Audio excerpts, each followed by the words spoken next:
Barn owls are a really special bird in Ireland, and for so long they've been enshrouded in mystery and tied to our mythology and folklore. And it's pretty easy to tell the reasons why. When you look at them, you see their dark, soul-piercing eyes, and also the way they waft effortlessly, almost in ghostly form, around the countryside in the dead of night. It's almost otherworldly.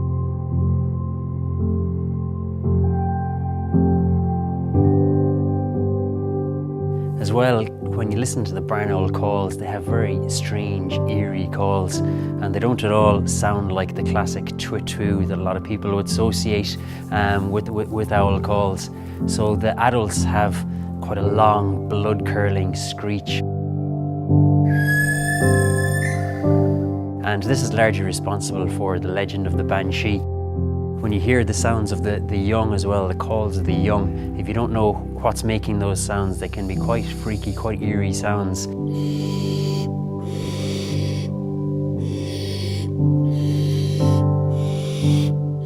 So they resemble wheezing or snoring sounds that can be quite loud at night time, and probably a large part to play with tales and myths of haunted houses.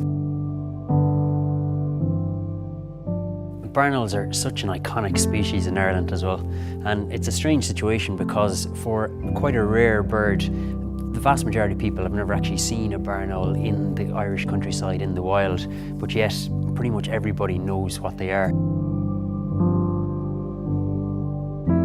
And a large part of their popularity owes to the fact that going back a few generations ago, barn owls were one of the best means of controlling rodent populations. So from a farmer's point of view, they were very much seen as the farmer's friend and welcomed in to nest within farmyards just because of that, the beneficial role that they played in keeping rodent populations in check.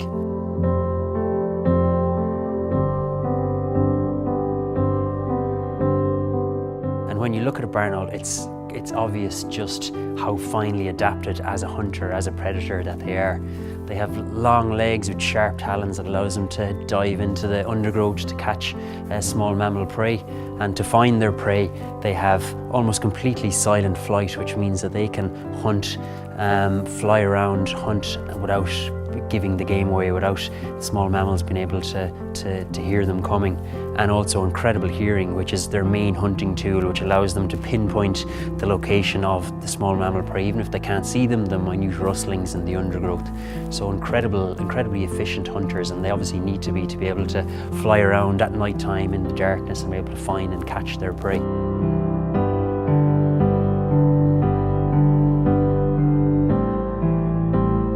Because barn owls are predators, they sit at the top of the food chain, and just by very nature of that fact, they play an essential role in the functioning ecosystem, in keeping species in check, and also because they sit at the top of the food chain, they're sensitive to a whole range of processes that happen at the lower levels of the food chain. So we can learn an awful lot from barn owls about what's going on in the wider countryside and about the health of the environment. And from that point of view, they're a very valuable species to study.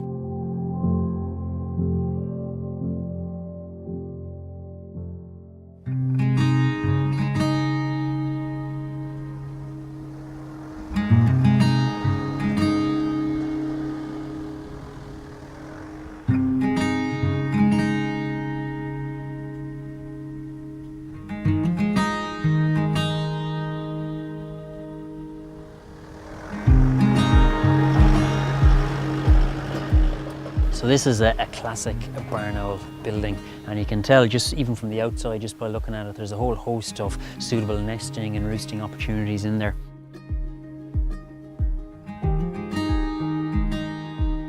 And castles like this, they're obviously a really important part of our cultural heritage, but equally so our natural heritage. And as well as barn owls, there's also other birds using this building. Peregrine use it for roosting, kestrels for nesting. Really important for bats as well. So built round stone structures like this, really important for a whole range of wildlife.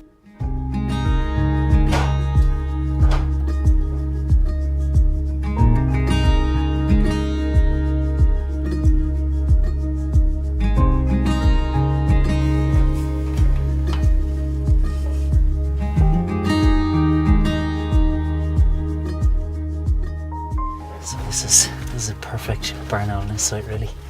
You can see nicely tucked away, pretty safe and nice and dry as well. They've got plenty of space to move about. Start practicing with the wings, but these guys are a little bit too young left yet. So it looks like 3 anyway, which is great to see.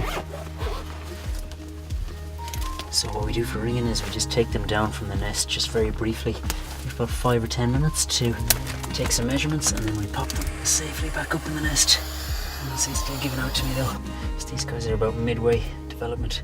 You can see a lot of the fluffy down still on them, but the proper feathers still just starting to come through.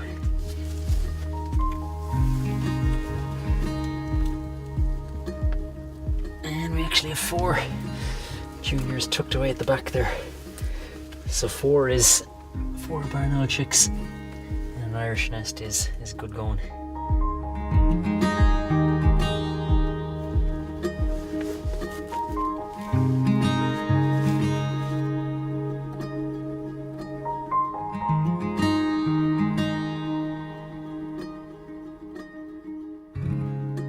So these guys are in a pretty cool nest site. So where they're actually nesting, that small room, it's actually called machicolation. So that's a part of the old battlement. So they used to use that for defence, for actually throwing down things like hot oil, boiling water, arrows, trying to keep would-be attackers away. But these guys have obviously taken advantage, and that's a classic case when man has moved out. Obviously they've moved out of this place a long time ago, but wildlife moves in and thrives. So this guy is a long way from the highly adapted predator that'll become in a couple of months' time. So it's still quite a way to go in terms of development. All this fluffy down it needs to lose and properly develop its flight feathers. So it's still going to be in the nest for another 4 or 5 weeks. So quite a long breeding season. Pop them on the lap. This is the ring that we put around the leg, and each ring is a special code, special sequence of numbers and letters. So that means that if we come across them again, we know their story, we know that this bird is from this site, we know how old it is, how far it's travelled, and it gives a really good picture of survival as well. So even just from this site alone, we've built up really good information in terms of the birds that have been through this site. And we always make sure that we do this at the right time of year and that at the right stage of development, so that once these guys are this old, the female would move out of the nest, so she wouldn't be in there anymore during the day. So this isn't disturbing the adults at all.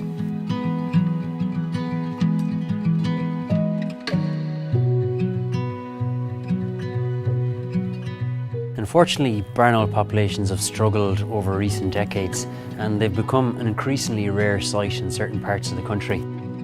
As they're a farmland bird, similar to a lot of other species dependent on farmland, a lot of the population changes are the result of changes in farming practices, intensification of agriculture, and from a barn owl's perspective, this has meant a dwindling of resources in terms of foraging habitats, in terms of nest sites, which has affected their populations and caused quite a dramatic population decline over the past 30 or 40 years.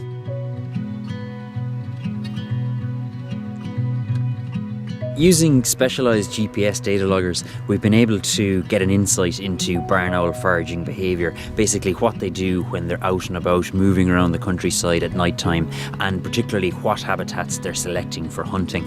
And it's amazing to see just how important certain features of the landscape are, such as good hedgerows, also areas of rough grassland, grassy margins, and areas like wild bird cover. And equally, just how they effectively ignore more intensive agricultural areas such as pastures. So we can really see just how important it is and the value of setting aside areas or creating habitats for wildlife.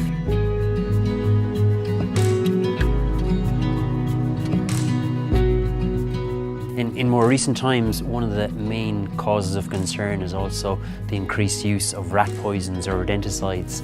And problems can occur here because these toxins are persistent in the food chain. So when small mammals can become contaminated by these poisons, they remain in the systems of the small mammals, which are obviously then taken by barn owls, and the toxins can build up, can accumulate in the food chain and can accumulate at the top of the food chain, where barn owls sit.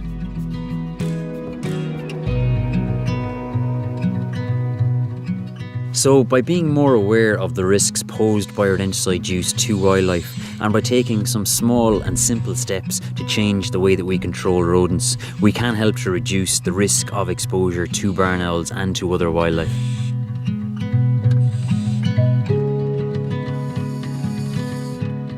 Barn owls are such an important part of our countryside, and we should strive to ensure that this remains the case, and that their eerie screams are still heard throughout the countryside in the dead of night.